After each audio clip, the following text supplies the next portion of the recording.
तो स्टार्टिंग में देखते हैं जहाँ पे फेंग होता है वो सियाओ को सॉरी बोल रहा होता है और बोलता है कि प्लीज़ मुझे गलत मत समझना और मुझ पे ब्लेम मत देना। तभी देखते हैं वहाँ पे जियांसी आ जाता है और वो फेंग को बोलता है कि अब जाने का टाइम आ गया और तुम इसको इस तरीके से भेज रहे हो, तुम्हें रिग्रेट या तुम्हें सैड नहीं होगे।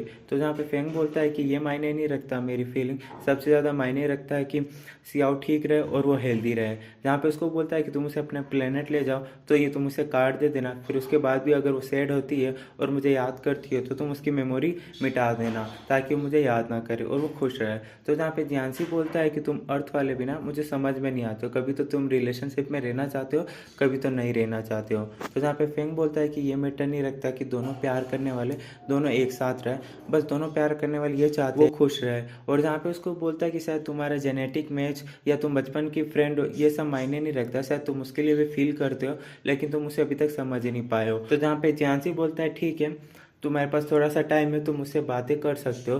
तो वहीं पे देखते हैं जहाँ पे फेंग होता है वो जियांसी को बोलता है कि मैं तुम्हारे लिए बहुत सारा तुम्हारा फेवरेट फूड लेके आया हूँ, तुम अपने प्लेनेट पे जाके आराम से खा सकती हो। जहाँ पे वो मिल्क टी भी लाया होता है, उसको लेने के लिए वो बाहर जाता है। तभी देखता है कि फेंग पावर का यूज़ हुआ है और वो अंदर आता है तो देखता है कि सियाओ वहाँ से गायब हो चुकी थी और उसको वहाँ पे गायब देख के वो काफ़ी ज़्यादा सैड होता है और वो रोने लगता है। उसे खुद भी समझ में नहीं आ रहा होता है कि वो क्या करे। अब अगले सीन में देखते हैं जहाँ पे सियाओ की आँख खुलती है तो वो स्पेसशिप में होती है, फिर वो जियांसी से फेंग के बारे में पूछती है। तो जहाँ पे जियांसी उसे बताता है कि जो सेकंड सर्वाइवल पोजीशन था वो फेल हो गया था और मैंने फेंग से पहले ही डील कर ली थी, अगर वो फेल हो जाता है इस चीज़ में तो मैं तुम्हें अपने साथ प्लेनेट लेके जाऊंगा और वो तुम्हारे लिए जो तुम्हें कल प्रपोज किया वो तुम्हारी फेयरवेल थी। तो सियाओ बोलती है कि नहीं, मुझे यहाँ पे नहीं रहना है, मुझे फेंग के साथ रहना और मुझे इससे फ़र्क नहीं पड़ता कि मैं कितने दिन जीऊँगी यहाँ पे।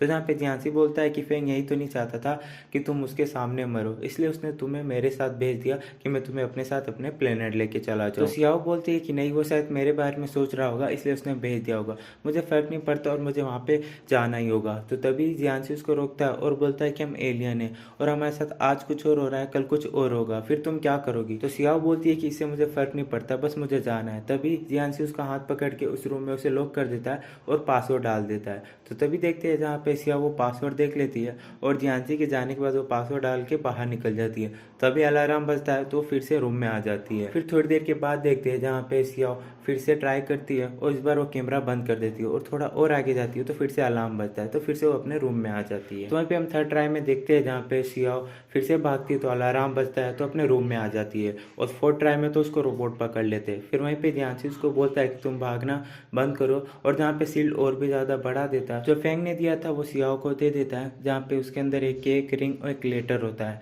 और वो लेटर फेंग ने तब लिखा था जब वो उसे प्रपोज करने जा रहा था उससे पहले का, जहाँ पे उसने लिखा था कि अगर ये एक नॉर्मल प्रपोजल होता तो ज़्यादा अच्छा होता, लेकिन इसने एक फेयरवेल प्रपोजल किया और वह नहीं चाहता था कि इस तरीके से उसकी रिलेशनशिप खत्म हो, जहाँ पे उसने ये पहले डिसाइड कर लिया था जब वो सियाओ के लिए सर्वाइवल पोजीशन नहीं बना पाया था। जहाँ पे उसे वो माफ़ी मांगता है और बोलता है कि प्लीज़ मुझे ब्लेम मत देना, मैं जानता हूँ कि प्यार में लोग जान और सब कुछ कुर्बान करने के लिए तैयार है, लेकिन प्यार का मतलब गिव अप करना भी नहीं होता है और ब्लेसिंग भी होती है। और मैं ये नहीं देखना चाहता कि तुम मेरी आंखों के सामने मरो, बस मैं तुम्हें सेफ देखना चाहता हूँ और तुम्हारे जाने के बाद जो तुम्हारी सारी चीज़ें वो मैंने अपने पास रख ली है और वो मेरे लिए बहुत ही ज़्यादा इंपॉर्टेंट है और मैं उन्हें खो नहीं सकता।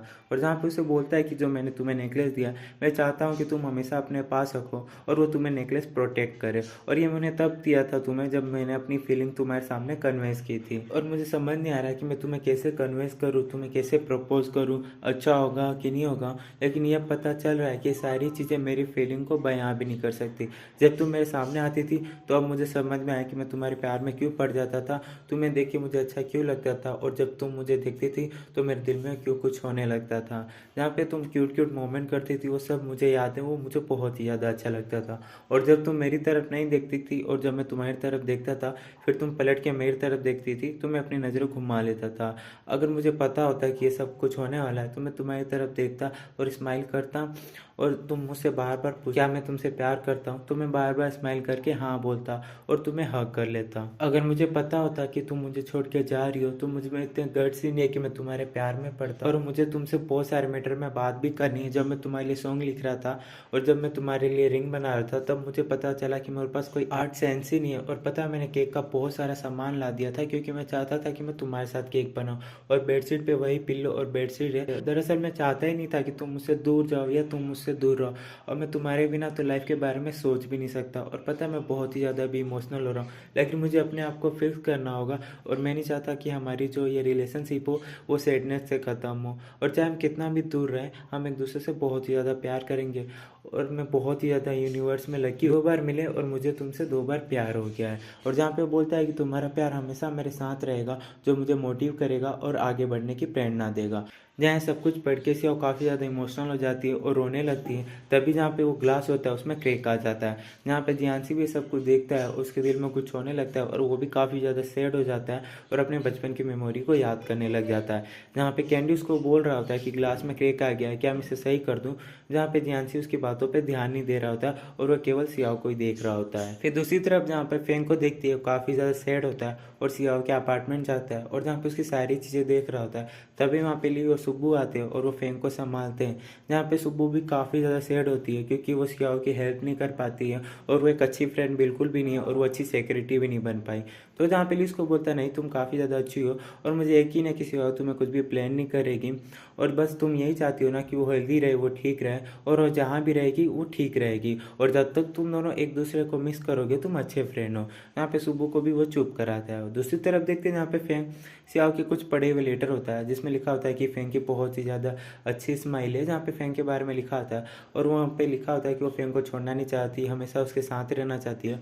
और एक लेटर में होता है कि जो अर्थ पे लोग रहते हैं जो एक दूसरे से प्यार करते हैं वो रिंग पहनते हैं, लेकिन फेंग को कोई रिंग पसंद नहीं होती है, इसलिए उसके लिए एक अच्छा सा मॉडल वाला रिंग बनाती है। फिर दूसरी तरफ देखते हैं जहाँ पे सियाओ एक प्लानिंग बनाती है, जहाँ पे जियांसी बोलता है कि अब हम लैंड होने वाले हैं। तभी सियाओ वो प्लेन यूज़ करना स्टार्ट कर देती है और वो भागती है। तभी देखती है कि सामने जो रोबोट आता है वो बेहोश आ जाता है। तभी कैंडी बोलती है कि सियाओ यहाँ से भागने की कोशिश कर रही है। तो तभी जियांसी बोलता है तुम क्या बोल रहे हो, मैंने तो कुछ भी नहीं देखा। तो जहाँ पे कैंडी भी समझ नहीं पा रही होती है, जहाँ पे जियांसी उसको बोलता है कि शायद तुम्हारा सर्वर डाउन है इसलिए। तो कैंडी भी बोल देती है हाँ मास्टर, मेरा सर्वर डाउन है और मैंने कुछ भी नहीं देखा। तो वहीं पे देखते हैं जहाँ पे सियाओ होती है लाइव बोट से भाग जाती है और जहाँ पे एक बॉक्स होता है जिसके अंदर कुछ सर्वाइवर पॉइजन, कैंडी और लेटर होता है जिसमें लिखा होता है कि जो फेंग ने बनाया था वो सर्वाइवर पॉइजन वो काम कर गया, वो सक्सेसफुल था। लेकिन उसने फेंग को झूठ बोला क्योंकि वो सियाओ को अपना प्लेनेट अपने साथ लेना चाहता था। जब लेकिन फेंग ने सियाओ को बाय बोला तब जियांसी ने सब कुछ देखा तो उसे काफ़ी ज़्यादा बुरा लगा, वो काफ़ी ज़्यादा सैड हो गया। फिर जब सियाओ लेटर पढ़ रही होती और उसको रोता हुआ देख, जहाँ पे जियांसी को भी बुरा लगता है, उसके बचपन के दिन याद आ जाते हैं। जहाँ पे बोलता है कि फेंग ने बिल्कुल भी सही कहा था, तुम मेरी फ्रेंड हो इसलिए मैं तुम्हें पसंद नहीं करता, मैं असल में मैं तुमसे प्यार करता, इसलिए मैं चाहता था कि तुम मेरे साथ रहो। और उसके साथ तुम्हें देखता था तो मुझे बुरा लगता था और हम आखिरी बार मिल रहे हैं और मैं चाहता हूँ कि तुम अपनी लाइफ में खुश रहो। और बस तुमने मेरी बचपन में लाइफ काफ़ी ज़्यादा अच्छी कर दी थी, इसलिए मैं चाहता था कि तुम्हारी भी लाइफ काफ़ी ज़्यादा बेहतर करूँ, पर मैं लेट हो गया। जहाँ पे उसे सॉरी बोल देता है। फिर दूसरी तरफ जहाँ पे जियांसी कैंडी को बोलता है चलो हम अपने प्लेनेट चलते हैं। तो वहीं पे देखते हैं जहाँ पे सियाओ काफ़ी ज़्यादा खुश होती है क्योंकि वो फेंग से मिलने वाली होती है और वो गुस्सा भी होती है कि उसने उसे झूठ कैसे बोला, धोखा कैसे दिया। तो जहाँ पे देखते हैं कि तभी उसके स्पेसिफिक के साथ कुछ होता है, हिलने लगती है। तो जहाँ पे सियाओ काफ़ी ज़्यादा डर जाती है कहीं वो इस बार भी दूसरी जगह ना चली जाए। तो आई होप गाइस आपको वीडियो पसंद आई है, तो गाइस प्लीज़ जरूर चैनल को सब्सक्राइब कर देना एंड वीडियो को लाइक नहीं किया है तो कर दो। लास्ट एपिसोड में बहुत ही जल्द अपलोड कर दूंगा, तब तक के लिए बाय बाय।